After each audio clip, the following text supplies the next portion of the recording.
everybody, and welcome back. It is Deadlock and Load, episode 19. I am Cryptic here with BSJ. It's been a little while since our last episode. We've been very busy. Brian, how you doing, man? It's good to see you again.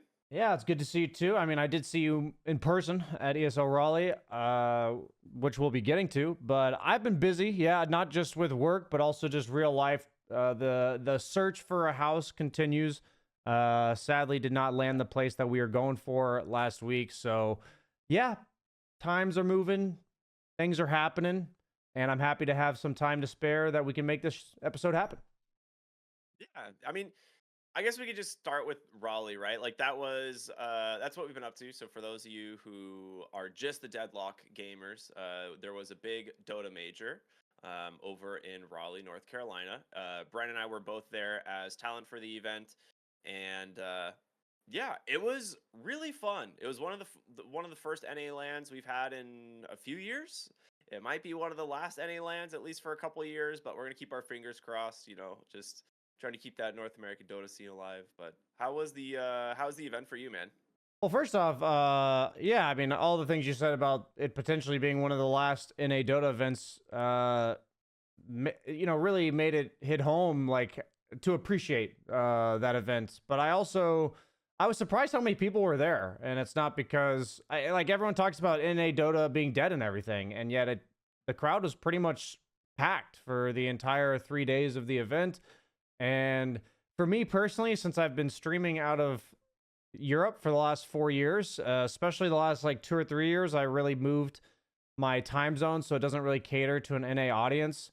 It was really funny to have people, pretty much everybody who was a fan of mine or knew who I was somebody who watched me like 10 years ago. Obviously they watched me like 4 years ago as well or something like that. But it was a lot of like, oh, back in the old days when you played NEL, that was literally 12 years ago. And, back in the old days when you had, do you remember Chilon Qua? And it's like, dude, that was literally like the first year or two of my streaming that these things happened. So it was really nostalgic for me in some sense, and it was also funny to see how excited people were to see me, I guess, because a lot of them hadn't watched me in a while. Maybe they see my YouTube videos, because that doesn't really matter what time you're on. But yeah, I guess just the vibe, being away from home, being away from the US, like I have been, it was a little sweet treat there. How was it for you, being your first big LAN? Dude, that's actually really nice to hear. It kind of makes sense though, right? Because the time zone switch. But I'm glad it ended up being that kind of like cool nostalgic experience. Thank you. Yeah, I don't know where to begin for me. Like it definitely like surpassed expectations. Like I've been to LANs in North America, I've been to LANs in Europe, like just as an attendee. So it's like I kind of know what to expect from like the production and the show that ESL specifically puts on, and it definitely lived up to all of the expectations there. But it was definitely kind of cool for the first time to be a little bit behind the scenes and see how much work goes into putting these events on, and being able to actually hang out with the other talent and just have a good time. It was great. I think I learned a lot about myself, about what I want to do when like we're casting and stuff like that. So we're already doing a lot of stuff to break down our VODs and kind of improve where we can. But it was a very eye-opening experience. So I will say, hopefully not the last, but you never know. I mean, it's one of those things, like you said, got to try to savor every moment, and that was definitely kind of what I was there to do at that point. Like, just vibe, have a great time, meet a bunch of cool people. And it was similar to you. Like there were a couple people who came out to the event who had known of me, been watching my streams or my cast for years, but like we've never really crossed paths before. So to finally meet some of them was definitely kind of like this, I don't know, just bizarre experience for me, because that's just never happened. So it was fun. It was cool. I mean, I guess I want to touch back on what you said towards the beginning, which was, you said you'd had some good takeaways. You and Zach, like, go back to the drawing board, watch some of your VODs. I guess for the viewers at home and for myself, I'm curious, what was like your major takeaway that like you learned at an event like that you feel like perhaps you wouldn't have learned, doing online casting, or maybe some of the more like the SVGs out there gave some advice? Like, what were you exposed to at this event that you wouldn't have otherwise learned? You feel like? Yeah, we actually got some good advice from people like Avery while we were there. I spoke to like pretty much everybody that I could about just some random stuff. But um, the biggest takeaway I had almost immediately was coming off of the cast, like at the end of the series. I think what I realized is that I'm way more in tune with the things that I think I messed up, or the things that I don't think I did particularly well. And those kind of feelings stuck with me. So at the end of the game, I'd be like, man, I just didn't feel like that great. I could have done this or that better. And then we went back and rewatched the VOD, and I was like, damn, that was a great fucking cast. Like, you know, I was kind of shocked because in the hindsight, like going, like the way that my brain had processed it, I was like, man, that was not great.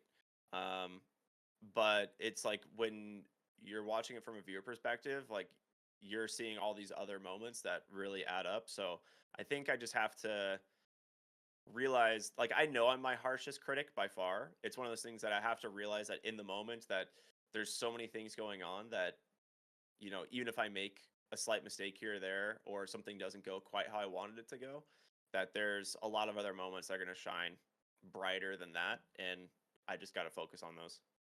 Nice. Yeah, I mean, I think a lot of people who are successful in the broadcast industry tend to be their harshest critics. We all tend to dwell on like that one or two things we did wrong or said funky or didn't sound how we intended it to sound, or maybe we trailed off, or maybe we lost our thought. And every time I've ever watched it back, usually it's just like humanizing for me as like a panelist. Yeah. Like I'll say something that, like, I literally was analyzing the finals. Like we were about to go into the finals, and I'm like, yeah, it's these two teams. Here's the stories, and the story was about one of the two teams that just lost. And I was just like, that team's not in the finals. You know, I feel like stupid or whatever. But when I watched it back, it's just like, you know, it's just kind of derpy at the end of the day. And at the like, you know, we're on broadcast for hours, so um, it's very easy to be able to, or it's very normal, or I guess very possible for us to always find something wrong that we did. Yeah. But that's not what the viewers aren't going through our performances with a fine tooth comb, and there's going to always be something to get better at. So I feel that, and yeah, getting past the nerves, I think a little bit for I like had my nerves on the first day of finals because that was the first time I had been in front of a crowd for like 2 years, I think. So like it's very different to be at a dream league in like a studio setting where you see like you and your five peers compared to you get off, like for us, your caster desk was a little bit more in the corner, but We're more isolated. yeah, but for like us, we're like in the middle, and so we get off our panel and there's people saying, "Hey, can we take pictures? Can we talk? Can we you know, can you sign something?" So it's really funny because like I feel like when you're at Dream League, it's just about the job. I get off the panel, I watch the game, I think about what I'm going to say on the next panel, I go to the panel. At the stuff like ESL Raleigh with all of the crowd interaction, it just adds an entirely like social dynamic to the job. And dude, Saturday specifically, I had to do two best of threes, and I think one of the series went like all the distance, like 3 long games. But then yeah, and then I also had to do like all the casters and panelists, we all had like an individual signing session, or like 3 or 4 of us would go at a time. So then I had the signing session after that. And so it was like a 12-hour day within the stadium, and pretty much the whole time I'm either on panel or interacting with people in the crowd, like, you know, talking to people and stuff. There were some amazingly wholesome stories. But it can be exhausting. The social battery gets depleted. I guess I'm wondering for you, did you feel that at all? Or was it, since it's more of like your first event, you're like kind of just riding the wave, riding the high? For sure, I would be riding the high of the event like way more, but it's like the lack of sleep, because like we're first, you know, we're opening day, so we always are there super early in the morning. Like we're getting into the arena at like the first day was 7 something. I can't even remember. Or no, we woke up at like 6. We were there by like 8 o'clock. It was like Yeah, it really was like early. we had to be ready by like 7:45 walking down, something like that. Yeah, so it was like a really early day. And then, after that, I thought I was going to be done. We ended up kind of having a content piece, then a signing session. And at that point, I was like, I've been in the arena for 14 hours. So I was like, I cast one series and I was in the arena for like 14 hours. I was like, what in the world is going on? But yeah, I think for me, it was like, I'm just such a big fan of watching Dota in general. Like, I love watching competitive Dota. So when the times when I was exhausted, I just went and sat in the green room and just watched the games. Um, because it was like like I would be doing that no matter what. Like if I went back to the hotel or whatever, I would just sit there and watch the game. So I just decided to hang out in the green room with everyone and do that. And I think Saturday and Sunday I was way more apt to go walk around the arena and hang out in the crowd and stuff and watch the games out in the arena because like I'm at a LAN, like I'm gonna go watch it, experience it like it's a LAN. So that was fun. Um, Tried to fit in as many activities as possible. Like I managed to do disc golf and pickleball multiple times, which was a lot of fun. Um, so that was great. Like being able to, that was the first time I played disc golf. Really cool sport, by the way. Really interesting. Um, but yeah, I don't know. It's like you want to try and fit as much stuff into this tiny little week that you possibly can. And yeah, by the time I got home, I was exhausted. I felt like I just slept the whole way on the plane, just completely like passed out, got home, just fell asleep for like 3 or 4 more hours. Like it was just, yeah, body needed to rest. Yeah, it hits you like a truck after an event like that for sure. I got a little unfortunate and I lost my voice on Thursday, so I was kind of like recovering for like the last 4 days of the event. Which I will say, when you're trying to recover and you're also, I have a day like Saturday where I worked like 12 hours in the stadium, like you were talking about your 14. I I felt like I was playing catch up that entire event, and we did have our little morning crew as you, me, Zach, Sheever, and usually Jenkins, but some days he was on a different shift. Where we'd go grab coffee at a place nearby called the Morning Times, which was just a It was nice, nice. nice breakfast coffee place. I personally like one of my favorite habits that I started doing and just regularly is going for walks in the morning to get like a coffee or something. And so I've always tried to take that to events. So far I'd only gotten Sheever and Jenkins to do it with me. Sometimes Owen, but he wasn't at that event. So it's nice to have you two come along with us. Usually people in the talent scene are not exactly keen to waking up at like 8:30 to go get a coffee. Especially the people who are on the evening shift. But yeah, I feel like a lot of these events, the most important thing is to stay afloat, basically, to make sure you don't get so exhausted that you can't come back from it. I think in the past I used to try to treat every event like a really special occasion, but now I try to treat every event as like, how do I remain as healthy and happy as possible for this entire event? And a lot of times, honestly, that means that, I basically banned myself, not banned, but like all but banned myself from drinking at events. That was something where, you'd go grab a couple beers and then wake up the next morning. If you've lost your voice or you're sick, you're just done. You're just done if that happens. Yeah, it's over. But yeah, I feel like there's so many different approaches to events, but I think for the spectators and us alike, it was quite a treat of an event. It was great Dota to watch towards the final days, especially. And I bought a couple new suits before the event, so I got to flex those off and try them on in person in stadium. So for me, that was like my own little it's like people appreciated it. People say, hey, BSJ, like nice suit and all that kind of stuff. But for me, it was like I did that. I made myself look good. I dressed up for the occasion. I've never been too much of like a shopper or stylistic kind of guy. So that was cool for me. And you had your own spice to your attire. I saw your Dota custom jacket. Yeah. I don't know. I think after living with me for a while, you knew like that I have like a very particular style of some kind. So yeah, I commissioned a custom leather Dota jacket. It's very awesome. Very proud of how it turned out. That I designed it actually. So the majority of the design is in terms of the major elements were my own, but the artist is insanely creative and she went out of her way and did like kind of exceeded what I had initially asked for. So I was like, hell yeah, let's go. Um, yeah, and then I have like my white linen, black striped, like pinstripe suit that I love. Never really had a chance to wear, so got to wear that. Yeah, it's fun. You know, getting to dress up for the job every once in a while. Where it's like, normally I'm at home right now wearing sweatpants, just like chilling in Don't my tell anyone. We're home we're office. actually wearing really nice slacks and dress shoes Yeah, down, yeah, exactly. off camera, guys. Yeah, my cat's down here just chilling. So it's, like it's nice to kind of it was the moment where I felt like I made it in a way, right? Whereas I've done so many remote casts of major events, but I've never worked the live one. So that was the moment where I was like, I put on the suit and I was like, fuck yeah, I'm here. Right Like on. there was a big, yeah, kind of realization at that point. Yeah, congratulations again. I know you already experienced it, and I know I even said it to you at the event, but congratulations from me, and I'm sure everyone watching, we're all happy. I mean, it's just nice to see good things happen to people that you're rooting for,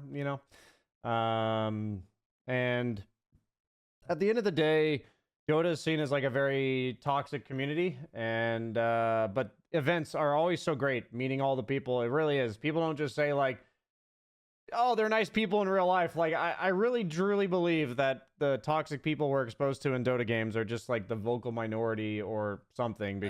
Because whenever we talk about like Dota at the highest level, or just Dota community, people who show up to events, people who care enough to actually go to an event, they're not living behind a computer screen. Um, they've always been so nice, so welcoming, so enthusiastic. Really, I mean, the Dota crowd in NA, I'm sure they were like, gotta get all my cheers out for Dota because this Yeah. ain't ever coming back. But at the end of the day, that's the part that excites me the most is the human factor about Dota, and there's nothing better than a LAN for experiencing that. So definitely, if you guys ever consider if a Dota event comes near you, definitely give it a shot. It's definitely an entirely different experience than the online Whatever game. community. Yeah, Yeah, like whatever game too, because like true. CS puts on like some major awesome events as well. I know back in college, I went to like a League of Legends split, I think is what it was, or something. It was like the NA split that they held in like Los Angeles in their studio. So we just drove down for a day and like watched the like finals. Essentially, it was like four teams battle. It's like stuff like that is really fun just to experience in any aspect. So 100% Right agree. on. Send it if you get the chance to go to any live event. It's so different and unique from other like live events, like compared to conventional sports. And I think that's potentially a great time to transition to Deadlock, because we're Of going to course, announce the first Deadlock live. No, I'm just kidding. We don't have a Deadlock live that'd be event. sick. At least not yet. That would be pretty hype, though. We're gonna get there. We're gonna After all, get there yeah, eventually. yeah, this year we're crossing our fingers. Man, okay. So yeah, we've probably talked everyone's ears off about Raleigh. It was a great time, a lot of fun. Explains where we've been, but now it's time to talk about where we're going, which is Deadlock. And there's been a couple small balance updates. There has been a series of changes that they've done. Now we're not going to go through all of the changes. Obviously, there are a lot of great content creators that do in-depth dives into these, but we're going to do some high-level talks here about some of the general changes and kind of what it looks like to us and what we're thinking is going to be happening. Um, so the main thing, the soul split mechanic has been removed, uh, or the non-soul splitting mechanic Yeah, has been removed. Basically, however you want to describe it, the pre 8 minutes, there's now soul splitting in the lane, which to me this seems more like a Dota change, where it's like it's giving you a lot more dynamic decision making in the laning stage, and you're not going to be just punished for it for no reason. Whereas like previously you're like, oh well, we need both heroes in lane here because we're duplicating souls, and we need to make sure we're taking advantage of it. Now there's just more souls that can be soaked by a single person, which means players that want to rotate or like peel off to the jungle to clear a couple of the small camps or the medium camps, pre 8 minutes, like that type of stuff is, I think, generally a good change. It can still be punished, right? If you leave the lane, you're 2v1, you can get dove. Um, Especially with like some of the changes to the guardian attack range, right, which is also in this patch. Like it's easier to punish people that are trying to turtle under their tower. um but overall I think it's a really cool change. I don't like these arbitrary rules that were there to kind of like force a game style in a way, and that's what it felt like. It really said like we need to force the dual lane, and you have to stay in the lane for 8 minutes, and then you guys can do whatever you want. And I think now that we're seeing the way that competition has developed, and they're like, okay, people kind of have a general understanding. Let's give them options. And to me, that's what that patch screams. I don't know how it feels about you though. Yeah, I mean, I think that very much screams just like Dota balancing because, one thing between Dota and League is Dota is much more fluid than League. I've been told that most of the time when people heavily innovate the meta in League, they'll patch it out basically like, oh, you can't do that 100%. anymore. And I will just be the devil's advocate here because obviously I'm a Dota player, so I'm a fan of the way they balance that, and I like having freedom of choice with pretty much anything within the game.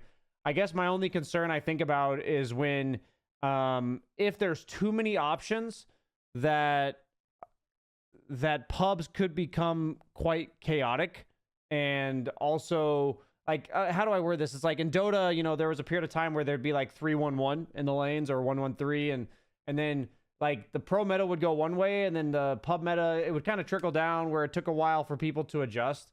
I guess my only concern is then you have to balance a lot more things. Like you already mentioned, they made it so it's easier to dive. So punishing 2v1, that's always a consideration. It has to be, if people bring 3 heroes to a lane, that it's not imbalanced enough that giving one hero in the game double souls is not punishable enough, like that they can make sure they get half the denies. In Dota, if you were to put 2 people against 1 person in a side lane, they would get absolutely railed as the 1 person. I think in Deadlock, it's not as easy to like static. Like in Dota, you would static the wave near your tower and just like the guy couldn't walk up. So even though Dota has freedom to technically move wherever you want, I feel like the rules in the game made it so that if you went against the grain, that you had to do it very, very smartly, very quickly, very clean.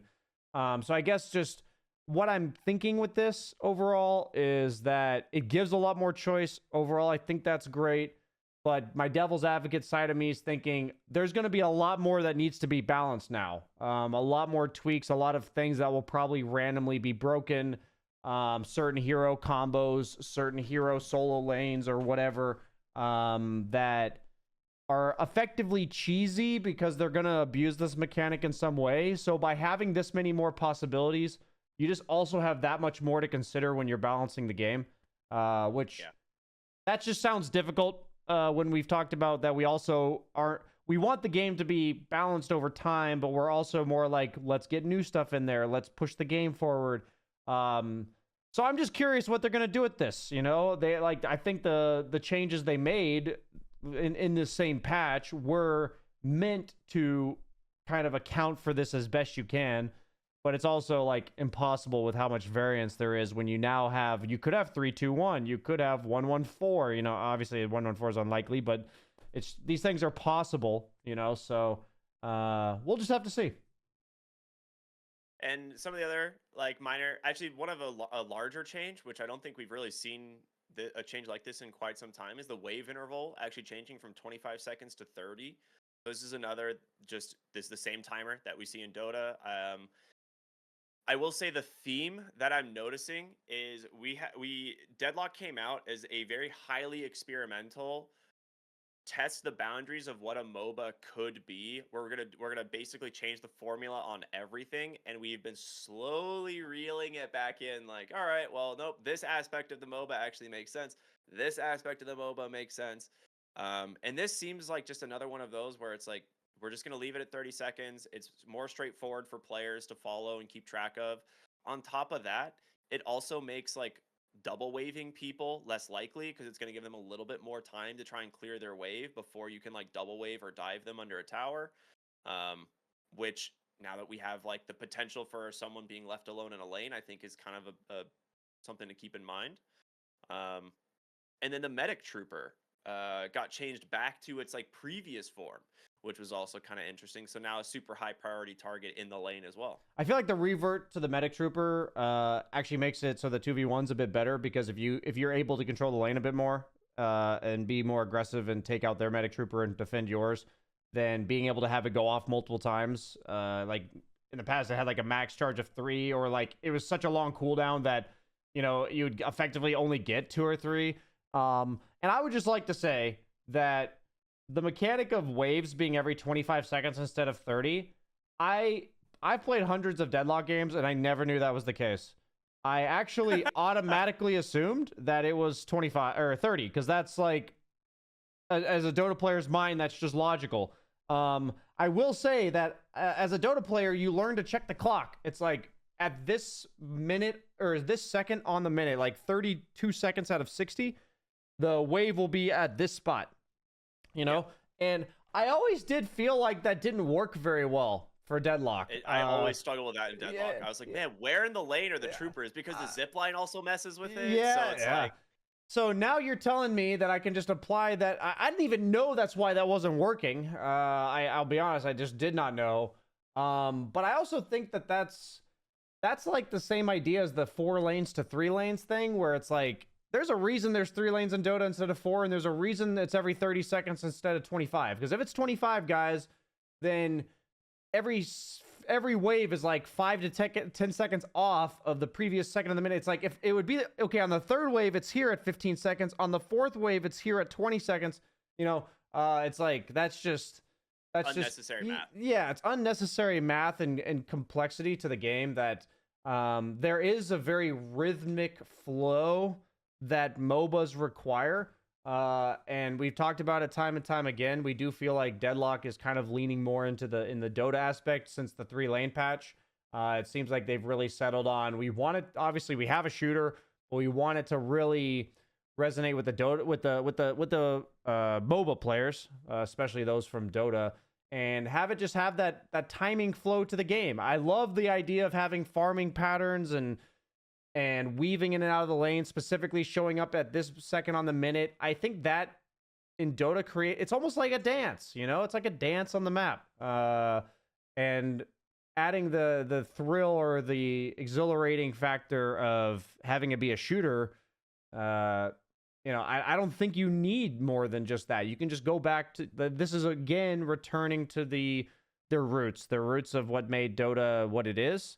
And I'm just laughing. I'm still laughing at the fact that I never knew that was 25 seconds. This is such a Valve thing. Like, where would I have looked up what the wave timer for I don't know if it was like patched in at some point. Because that's the same thing. Like, my gut wanted to say that originally it was always 30, and like maybe they patched it down to 25. But I actually can't remember if that's the case or not. I do remember it being 25. I just don't remember when it happened or if it was always that way, and if I learned about it halfway through or something, right? That's a fantastic question that our internet sleuths, our internet sleuths will have to answer for us, because otherwise, like, I don't think it's worth you and I's time to go try to figure out when that was, if it happened. We got plenty of other stuff we can talk about, but yeah, that was a funny one when I read it. I'm like, oh, we're back, or maybe like we never were back. Maybe this is the new standard. I don't know. We're back to Dota again. We're back to Dota. Dota Lock, everybody, welcome. Yes. I will say one of my favorite patch notes of this is the death of heavy melee canceling. I'm not sure if you ever play. I don't know if you played a lot of heroes that abuse heavy melee cancel. I was never like an Abrams guy. Yeah, I was never really an Abrams guy. I did see it though. Like I saw what they did. So, but for the people who did not see it, how would you describe what why removing this is so good? Like, why removing this is why you're so excited about it? So I'm an Abrams player. Abrams and Furnace are my guys, and I, out of spite, refused to use heavy melee canceling, because to me it is such an obvious bug that it shouldn't exist in its current state, because it just makes like certain item combinations way too good for no reason, and it's not counterable. Like, there's really nothing you can do. So what exactly? How did it work? Yeah. So the way heavy melee cancel works is you would prime a heavy melee, and then you would pop Fleetfoot, and it would immediately cancel the heavy melee, and then you would carry your momentum or something, and then you could just zoom across the map. You could use this to get out of scenarios, but you could also use this as a way to immediately re-heavy melee if you baited their parry or something. And then suddenly they're like, oh, there's not much you could do. Like there's there were too many things that made it good. The momentum, I think, was the biggest issue. So now, previously you would like double jump into the air, heavy melee cancel, and you would just your momentum would come out of nowhere, and you would just shoot away, and it was just a free escape on heroes that like shouldn't like. That's the whole thing is they're committal. They're these tanks that go in and do something, and they're like, "JK, I'm gonna heavy melee cancel away," and they just zoom out of the fight. Um, it just generally it's an arbitrary like difficulty that was added into the game for people that got good at it, and it's just an unfair mechanic in my eyes. So I'm very glad it's been removed. It still technically exists, but they killed the momentum from it entirely, so you no longer gain any momentum out of heavy melee canceling. You could still bait parries, so that's like the one thing that's still there for it. So if you want to try and bait a parry with a heavy melee cancel, you can. But that's about it. No more of these free get out of jail free or these escape from a fights with insane momentum that you shouldn't have. Yeah, I'll just be honest. Like, so this was like 6 months ago that people, maybe it was even longer because time flies, but people were really starting to abuse, like, this was like obviously early on in the Deadlock days still. People were starting to abuse, instead of using your spacebar or whatever your hotkey is to jump off of the zip line, they were dropping off of the zip line, which carries your momentum. Crouching. And I feel like I was wondering when that was just going to be gotten rid of entirely. Like every form of momentum in the game. Like I just felt like anything that created this like kind of buggy, cheesy extra speed that shouldn't exist. I just felt like that entire concept, anything that did that should not be in the game, because it is like, you know, push these 4 buttons in quick succession in this point on the map and you will zoom, you know? And I just thought like that was something that back then I felt like I had to learn it if I wanted to compete with the best, but it wasn't like oh, I'm really excited. I don't want the feeling of like a fighting game where I'm supposed to push 6 buttons in a row in the right order. That's not why I play MOBAs or you know, shooters in general. Like that's not why I play these games. So I guess maybe I'm in the minority here. I don't know how the average viewer listener feels about this, but anything that manufactures momentum, that requires you to understand the mechanic that generates it for you to be able to replicate it, I don't think stuff like that's ever good for the game. So that's my opinion, at least. I don't think like you even have in our notes for the show, it's removing unnecessary complexity. For me, it's not even just unnecessary. It literally is like a forced complexity that you have to learn to be good at the game, which for me, it's like nobody likes that stuff, right? Like nobody wants to. Not the average player. Not okay. Yeah, the person that watches the game, they don't want to be able to watch it and say, "I could never do that." Do you know what I mean? Or like, yeah, like they're not thinking. They want to see you shoot people in the head and cast your spells and cast your item and get the last hits. Like that's what they want to see. I never particularly enjoyed watching people with like crazy movement. That to me was not what made Deadlock exciting. I think Deadlock has like a lot of great movement tech in it. It does. Yeah. Yeah, which is not what I mean. You're not shitting on the movement tech in Deadlock. You're mostly saying like the fabricating of extra momentum. Yes. Is where things. Yeah, when you're using items or wall jumping and all this kind of stuff, like I think that's cool, you know. Yeah. But yeah, all these things that they just look buggy, like you said, manufacturing momentum. It just feels like you said out of spite you didn't learn it. It just feels like it's dirty when I'm watching somebody do it, you know? Yeah. It was definitely one of those mechanics where I was like, I see why this is good. It's very good, but it just seemed like cheating. And I was like, Abrams, at like when I've played him, he's always been pretty good, and I'm like, I'm not struggling in my games by any means. So it's like I don't also need to abuse this mechanic that definitely seems like a bug to me. And I don't think a lot of people really were abusing it anyway. Like there's the couple specialists, right, that love these heroes that are like, oh, they're only like they're so good, you gotta use this mechanic. But it's I think it's a good patch note. I like it. I'm glad they've removed it. there was one more part of the patch that you wanted to talk about. Yeah, So so I'll let you talk about it. I just first off, it's the wording I love. Valve always has really funny wording on their patch notes, but it's the part about the AI of the troopers. There was a specific bug. It says fixed a bug where troopers would fear really steep stairs. So I guess whatever that means is that the trooper would walk up to a staircase that was steeper than an arbitrary angle, and then they wouldn't be willing to walk up it. I think first off, the idea that these AI have fear, I thought that was really funny that they put that in there. But I like these patch notes because I myself have been experimenting more and more with ChatGPT as time goes on, and just AI and learning about it for myself. And I think it's really funny to see, like, they put troopers that are attacking shrines are no longer distracted from their task by distant enemy troopers. So I'm sure the command prompt or the coding says they would rather you attack troopers over the shrine. Like, you have attack priority of the troopers over the shrine. But what they didn't intend is for the trooper to somehow have line of sight within the base specifically, because it's like a separate lane, that you wouldn't normally have this problem because the lanes are distant from each other outside of the base. But they see a trooper like it's some other guardian way over there, and then they go chase it.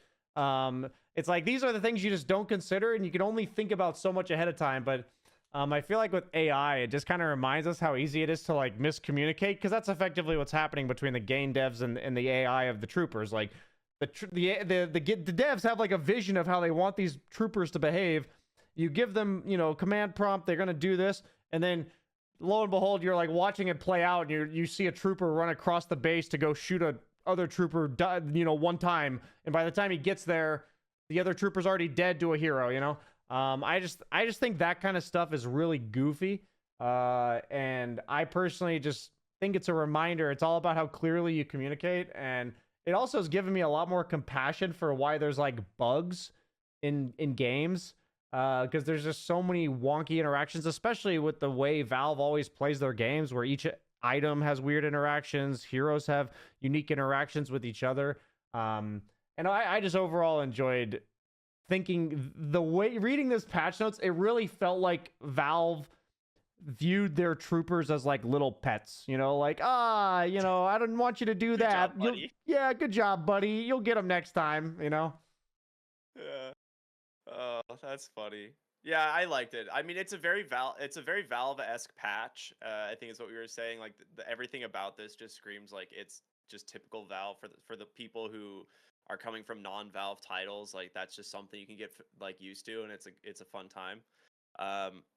But from our experience, like, this to me like was also screaming like towards the end of like a letter patch that we would see in things like Dota, where they're looking at what's really good. The rest of this patch in terms of items and heroes mostly is nerfs, like almost across the board, being like, these things are too good. We're going to nerf them down a little bit, make it a little bit more balanced, because chances are right now Valve is cooking up a major release, and they're not going to spend too much time on the balancing, because they're like, we got to get this next major piece of content into the game. And in terms of what that is, I mean, we have some like potential speculations. I think the trend we've been seeing, like we've mentioned multiple times here today on previous episodes, is that the game is going to get easier. The game right now is still very complex. And so the idea is like, what next major mechanic in the game are they going to simplify? Because like they think it would be a net win for the general player base, and they think they can still make it more interactive and creative for the current player base. And so I'm not sure if you have an idea. I know for me, it's items. I think that is the number one thing that we're going to be seeing get changed pretty soon.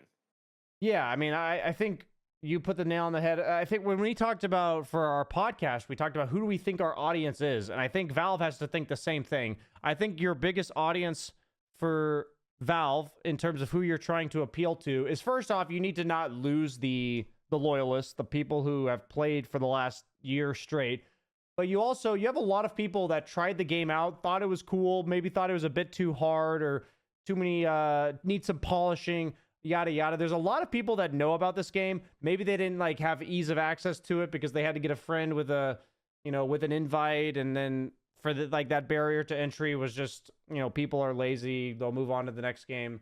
But the idea is that I think the people you appeal to is they come back to the game and just like, oh, that feels smoother, or like, oh, that makes more sense. Like I watched this play out and it feels nicer. It makes more sense. So when I think about the items, I do feel like a relatively decent amount of the item actives were kind of clunky, and overall, like for instance, in this patch note, it says knockdown now removes all momentum and brings heroes straight down. It's like, that makes way more sense to me, that if I see a guy flying up in the air and I don't want him to get away from me and I bought an item to stop him, that instead of using this item, bopping him and him like flying over a building, like meaning like the momentum carries him over the building anyway, it's like, it takes so much sense. It's like, oh, he's going to drop right there. Like for me, that just seems cleaner. And that seems to be what they're going for. And I just would like to remind, if there's the listeners out there that are the loyalists that do play this game religiously, that they're not abandoning you, but you're also not the people that they need to appeal to. So embrace I view them as simplifying, dumbing down, and it's unnecessary complexity. There's so much skill cap to MOBAs in general, and there's going to be so much min-maxing in Deadlock regardless of you know how many movement mechanics you can abuse and all that kind of stuff. So I think that's the direction that they're really pointing to. I agree with what you said. When it seems like there's mostly nerfs, that means that they're just trying to make sure nothing gets out of control before they release something big. That's how they've handled it every time with Dota. Usually, like, the later you go in the letter patches, the more and more often it's just straight nerfs. And then when the big letter or the big new patches come out, that's when heroes get like full-on reworks or significant, like, massive buffs because they were just unplayed. Not as much of a problem in Deadlock, since, you know, in Dota with 130 heroes, sometimes heroes just kind of fall on the wayside and forgotten. But yeah, like, I definitely think we're gearing up for a much bigger patch. What exactly it's going to be, I'm not sure, but I definitely think that they see their audience as the people who are wondering what's happening with Deadlock but are not currently playing it, and these patch notes, in my opinion, resemble that or reflect that. Yeah, I mean, we've been saying they're bringing it more and more back towards the core MOBA mechanics, and so to me, it's like they are, you know, you have 12 item slots and 4 flex slots right now in Deadlock, and That's a lot of that is items. a lot. It's a lot of items. That means you have to know a lot of items. You have to theory craft builds around actually min-maxing these slots, and that is it's a huge skill cap, right? Like, so I think chances are what we're going to be seeing is this, like, slowly, I don't know how gradual or how sudden it's going to be, but I feel like we're going to see this change where it's like you have 6 items, like maybe they go 8 or something, right? Like, I'm not sure, but like I feel like they're going to bring down the number of available items. Now I don't know exactly what that means for the current item list, but like that's what I mean. Like, we're looking like at the next major thing that they would rework. Like, no one really thought that we're going to delete an entire lane from the game, but they did.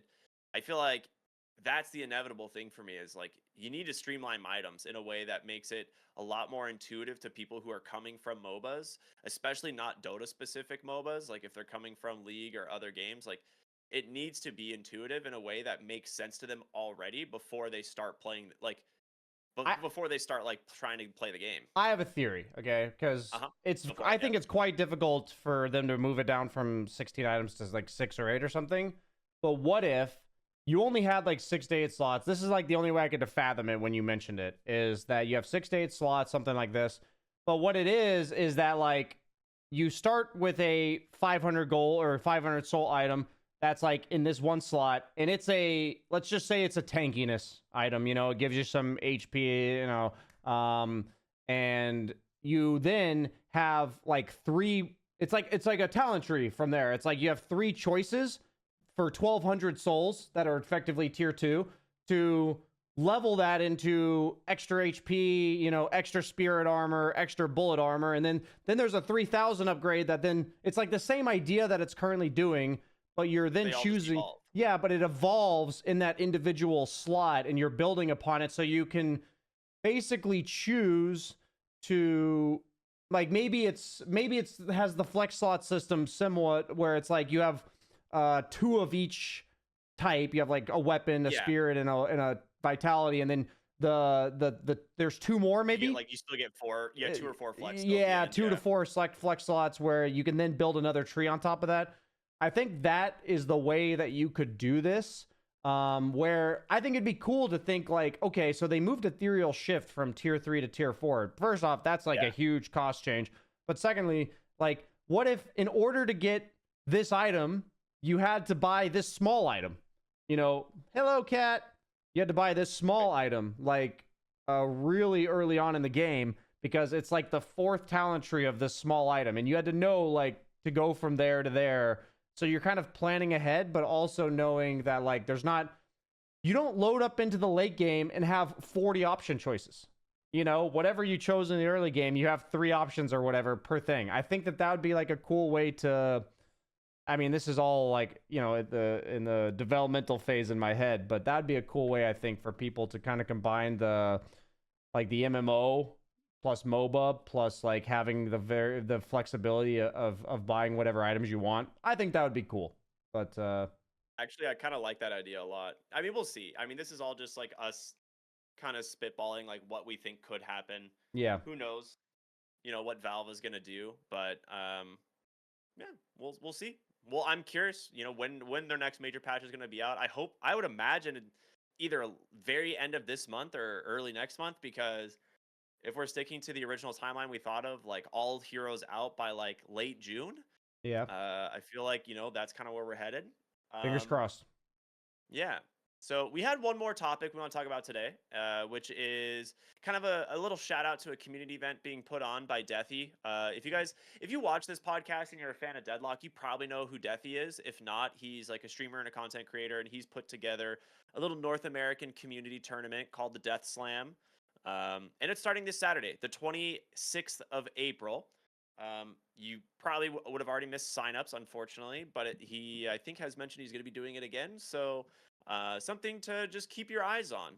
So he'll be covering or broadcasting it this weekend, and then the following weekend will be like the playoffs. So this is like the group stage and stuff. It's cool. I thought it was a really neat event. It's for people that are Phantom rank and below. So it's not going to be like full of a bunch of pros just stomping everybody, which I think is also really important, because as soon as you start putting in like your top ranked players, the tournament becomes really unfun for some players. So yeah, shout out Deathy, good job. I think it'll be a fun tournament. I'll be watching.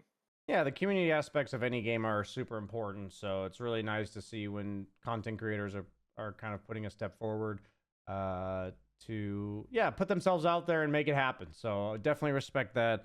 I'm curious to see how it turns out this weekend, how many people show up, how like competitive people are, what the dynamic is, like effectively what a viewer match looks like in Deadlock setting. So should be fun. That's what I'm interested to see, how actual good the games are going to be, because I feel like the skill floor of the people that are left in Deadlock is actually still pretty high. Because Yeah. it's like these are the diehard Deadlock players. True, So true. I feel like it's going to be pretty good. They're obviously not going to compete with the likes of like Virtus Pro or Melee Creeps and Of stuff course. like that. But Of course.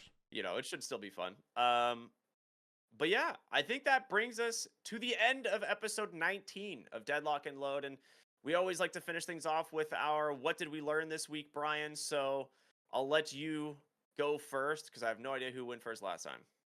Yeah, I'll say that I learned that when you're purchasing a house in the Netherlands specifically, that no matter what the scouting report is, no matter what you're told the general bid that you have to put in for the house is, you can always be surprised at the end. So I guess the lesson I learned this week is we ended up getting second in my bid, was to really manage your expectations and to make sure that you're prepared for any outcome, because otherwise you get a little bit too excited, you get a little bit too invested in something before it's actually come to fruition and manifest itself. So my lesson is to manage my expectations a bit better while balancing that with still having excitement for the fact that I'm finding a new home. Yeah. What about Cool. you? I like that. I'll give you something nerdy. I'll bring it back to Flesh and Blood, the card Nice. game I've been playing. So this last weekend I participated in our first like draft event, which was kind of cool. It's where we break open a box of essentially all banned. It's all banned heroes that are essentially too good. They've like won too many events, so they go into what's called legendary living legend status. They're no longer allowed in competitive play, and so we crack open a box of pretty much all those cards, and you open these packs. You pick a card, and you just keep passing them around until you build essentially a deck to play with. So for people who have played like Draft and Magic and stuff like that, it's pretty much the same, but it's fun because this one we did it exclusively with heroes that are broken, Yeah. and like explicitly banned from the game. And sometimes someone gets a card that's like insanely rare and very broken, and you're like they just get to play with it now, and you're like, well, hopefully they never pull that card when we're playing. But it was fun. I learned a lot. I'd never done a draft event before, and seeing why some of these heroes are broken makes a lot of sense. Why they're banned now, which was a good time. So yeah, I don't know. I love card games. I'm glad I'm learning this one a little bit by bit. I feel like every time you see a rule in place or, something that's not allowed, one of the best ways to learn why that rule's effectively there is to experience it yourself. So, yeah, sounds like fun. Glad you had a good time. And, yeah, I feel like those are definitely reflective of what we're doing in our lives right now. Like, I know you're really get into the card game. And I think that I'm honestly looking for a hobby myself. So, may have to take a page out of your book there. But, maybe after I find a house. Yeah. Well, priorities, right? Priorities. Yeah. All right, everyone. Well, I just want to say thank you all so much for tuning in. I hope you guys enjoyed this episode of Deadlock and Load. Make sure to either subscribe here on YouTube or follow the episodes on Spotify, whichever be your preferred viewing or listening platform, of course. But that's going to do it. We'll be back next week with episode 20. So stay tuned for that one. As always, wonderful evening. We'll see you next time. See ya.